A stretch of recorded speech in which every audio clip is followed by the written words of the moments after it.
Not your average tabletop. Woohoo!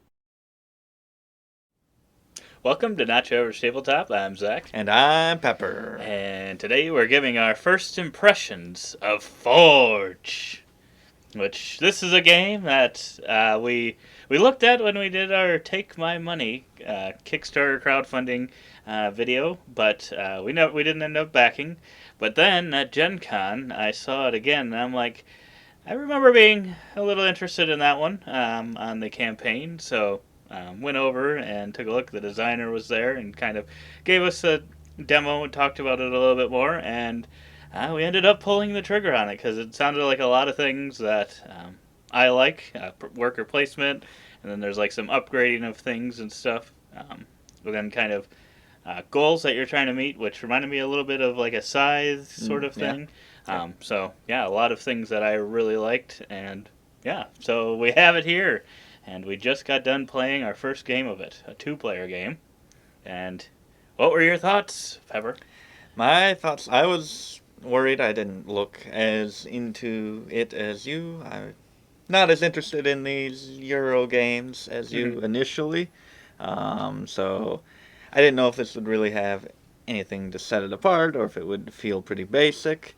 Um, but as we were playing it, I guess I don't know if it really sets itself apart because it does have a lot of things that are in a lot of other games, like you said, the worker placement and upgrading. I don't know if any of those are particularly unique in this one, but I found all of those aspects very satisfying Mm-hmm. in the game. And maybe it's just because I did upgrade all the spots on my board, but I felt that each one of those, the chunk of points that you get from it, plus the ability that you get, and the progress towards the objectives at the end of the game, were just like three things that you're getting just for upgrading that, Mm-hmm.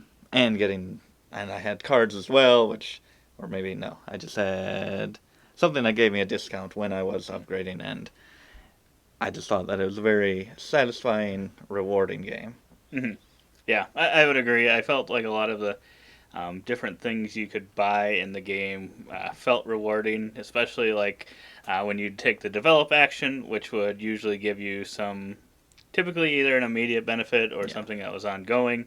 Those always felt really great, and then there's like this set collection going on in the game, which I feel like is pretty fun. It doesn't feel like it was just tacked on. Like at first, it looks like maybe that's just kind of, some added tacked on points, but it feels satisfying when you get those symbols Yeah, and yeah, stuff too. yeah. It's somehow made that satisfying, Yeah, even though it's kind yeah. of a When you get smaller two part of it. perfect sets, it's pretty satisfying. That's true.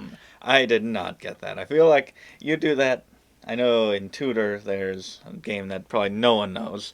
Um, there's a set collection there. I know. I'm like, yes, I completed a full set, and I even have one extra for another point. And then you'll be like, I completed two full sets. And I'm like, how does he do it? And I feel like I just don't focus on that Mhm. very much, at least in the first play when I'm trying to get to know it. So Mhm. I did not. I had a big mess. I had three sets that I was working on at once, neither of them full.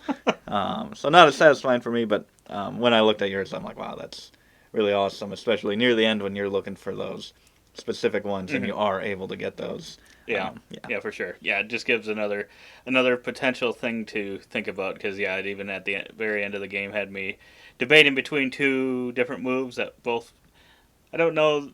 I'm still not 100% sure if I did the right one. I think I did, but yeah, the points were close. I think either way, so Yeah. I like that it kept it interesting in that way. Just like oh yeah, if I complete both these, then I complete a whole nother set. But to do that, I've got to give up something else, Yeah. and whether or not that's worth it, and I think it was. But Yeah. um, yeah, but yeah, everything else is cool. I like and I think this has probably been sort of done before, but kind of the first one to get. So you've got the worker placement where you get resources, and the first one to go there kind of gets the most, and the second one gets a little less and a Yeah. little less for most of the resources. But then there's also a kind of if you've played viticulture or games where there's kind of some special workers. There's a what is it? The forge The master, blacksmith. the blacksmith, and he can kind of go in specific spots on the board, and sometimes get like an additional Yeah, thing. up when gaining the wood or the stone, he will get an additional one to the highest still revealed regular worker space. Mhm. And then he can get extra contracts, Yeah, yeah. and kind of gives you the ability to kind of take any of the bottom actions, and then you can also use them to forge like an additional item. So it's cool that you've got that. It's not exactly the same as the viticulture world Yeah, it's a worker, but little, it kind of yeah, feels similar in ways. But it can only be used in certain locations. yeah, But it is a powerful thing to use. So yeah. deciding when to use that, but then I also like that uh, you're not really getting an additional action, but there's a place you can pay some coins to take him back or move him to a Yep, different yep. location. So I do like that as well. So you Yeah, can yeah, potentially use a couple powerful actions, yeah, but it's going to cost you coins. yeah. So So I do like that. yeah, he can just really grant you access to other places, especially on the bottom of the board, there where they have just a whole sheet of different actions here. So you can, like this, you can upgrade either the top or bottom of your forge. And there's a regular meeple spot to go to either one of those, and then one to go to each of those individually. And that filled up a couple times in the game. So, and you're limited to one of the blacksmiths. So if that is the only spot left, then that paying those 2 coins to move your blacksmith again is so important and so impactful. Yeah, for sure. Um, but yeah, otherwise, yeah, like you said, I think there's a lot of it is you've seen it in other worker placement games. But one thing I did find a little strange was the brick Yeah. resource. The only way to get that was either so initially at the beginning of the round you can kind of bid for the round or turn order, and then you get a kind of the earlier you go the worse resource you get. So if you went first you get like the wood. Otherwise if you go last you get the gem or whatever. Yeah.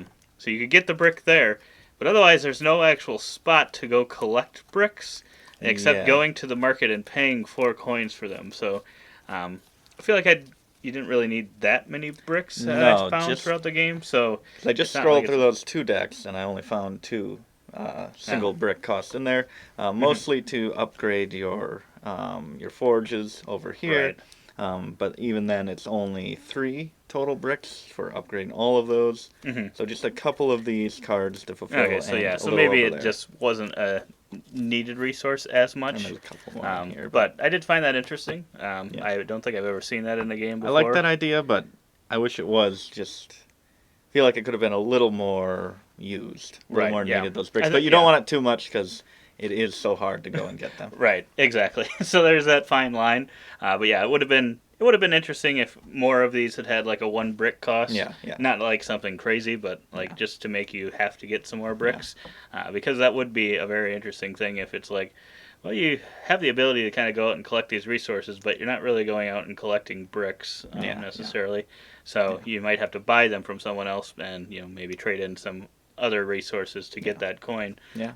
That's a really cool idea, but yeah, if it had been utilized a little bit more. And I think because of that, the market action wasn't used that often by us, just because it is a 2-player game, and these actions weren't getting filled up as much as they Right. would be with more players. So we were getting still a lot of resources Right. from those top actions. So, So yeah, so maybe if we were playing 3 or 4 players, it might have changed it a little bit for us. But yeah, in the 2-player game, it didn't seem like we had to use that too much.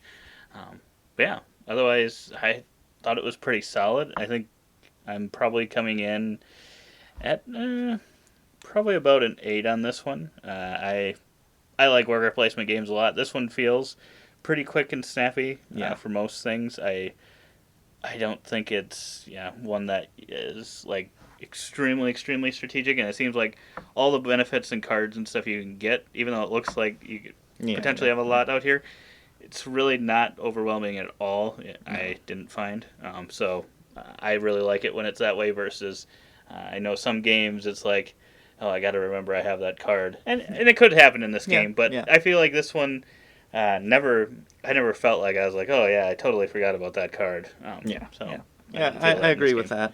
I think I'd probably be. I don't know. I just feel very satisfied after this first place. So I'm probably maybe an 8 to 8.5 here. I really enjoyed it, and I think that's also a little more of the surprise because you're more into these games than I am, so I wasn't that excited to play this. Both at the quality of game, surprise, and just at the approachability of it. Like you It is said, very it is. approachable. I mean, I feel like this is probably like an Architects of the West Kingdom level, maybe even a little lighter or more Yeah, approachable I than would agree. that. But yeah, I just thought it was very satisfying, and there's so many more things that I would like to explore, like those development cards, so many more of those, and special abilities from the training your workers. I think we each only got like one worker trained, and those can give special abilities to your meeples when you use them, and that's something that I really love, and to be able to do that to up to 4 of your workers throughout the game, I'm really looking forward to trying those out. Yeah, for sure. But yeah, I think the reason we didn't get to that was because it's also kind of a race game where you're trying Yeah. to complete certain things. And since we had both not really gotten into that too much early Yeah. on, I think we just ended up kind of ignoring that, trying to get the rest of our hammers played, Yeah. versus not being interested in the cards. I don't think it had anything to do with that. But yeah, I'm definitely looking forward to playing it as well. Yeah. But yeah, if you're looking for, like you said, a lighter, more approachable worker placement game, kind of somewhere between Architect, Stone Age level, I would say this would be a pretty great one to look into. But yeah, I don't know currently. As of filming this, I don't think the actual Kickstarter has delivered yet, or whatever. So I don't know when it'll be available, if it will be. But yeah, if it is, whenever you're watching this, maybe take a look at it, because yeah, it's pretty solid. Yeah. So otherwise, we should have an unboxing video going up Yeah. alongside this if you want another look at the components. But otherwise, we hope to see you on that video. And as always, don't forget to Keep on nibbling. on our content.